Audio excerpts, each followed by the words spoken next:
कांधे में करन फूल माथे में बिंदिया, जब ले देखो तोला नहीं आवे निंदिया। रोवत रहते रानी तोला ने मोर चोला, रोवत रहते हाय हाय हाय। रोवत रहते जोड़ी तोला ने मोर चोला, रोवत रहते हाय।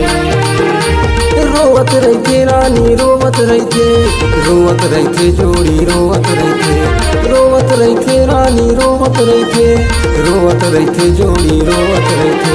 कानन में करन फूल हाथन में कंगना, शादी ठहरा के ले जाते तोरे अंगना घर। रोवत रहते राजा तुरलाने मुरचोला, रोवत रहते हाय रे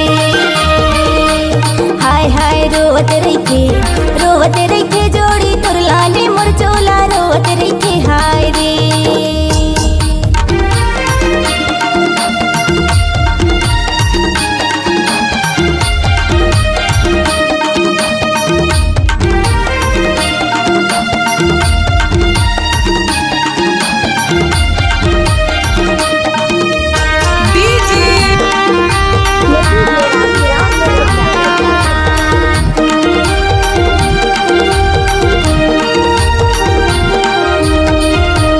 सारे मुखारी जामुन डारा, सारे मुखारी जामुन डारा। मैं घूमे लाया था तुहार पारा, हाय। रोवत रहते जोड़ी तो लाने मोर चोला, रोवत रहते हाय रे